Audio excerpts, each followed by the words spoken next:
పనికిరాలని గోదావరి సముద్రం పోయినట్టు ఉంటుంది. ఆ టైంకి వాళ్ళకి ఎడ్యుకేషన్ వచ్చింటే వాళ్ళు డెఫినెట్గా పెద్దవాళ్ళు అయ్యి ఉండేవాళ్ళు. వాళ్ళంత బాగా మాట్లాడారు. ₹1 తీసుకో మేము ఎలక్షన్లో అన్నారంటే నేను ఐ ఫెల్ట్ వెరీ ప్రౌడ్.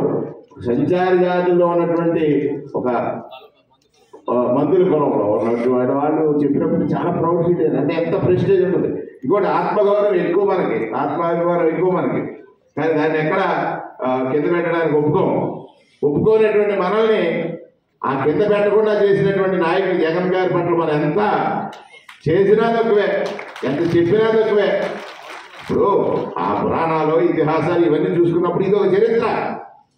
ఈ కులస్తుల యొక్క జీవితాలు మార్చడానికి ఒక కారణ జన్ముడు వచ్చాడు, లేదా కారణ పురుషుడు వచ్చాడు, లేదా ఆలోచించేటువంటి వ్యక్తి వచ్చాడు. మన గురించి ఆలోచించే వ్యక్తి, మన వాళ్ళ గురించి మనం ఆలోచిస్తున్నాం.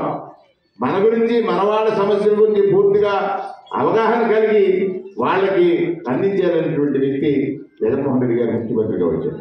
ఎప్పుడైనా ఒక మంచి చేయాలన్నప్పుడు 10 మంది దాన్ని అడ్డుకోవడానికి ప్రయత్నం చేస్తారు. ఎందుకంటే వాళ్ళకి ఛాలెంజ్ చేత కాదు కనుక. మంచి చేసే వ్యక్తిని 10 మంది ఎప్పుడు కూడా నిరోధించడానికి ప్రయత్నం చేస్తారు. ఆ మంచి వాడికి రాదు, చేసేస్తే పేరు వచ్చేంత నాకు రాదని బాధ. దానికోసం ఇవాళ మన ప్రభుత్వం మీద అనేక రకాలైన ఆరోపణలు చేస్తున్నారు. మన బాధ్యత ఏమిటి? ఇది మన ప్రభుత్వం కదా.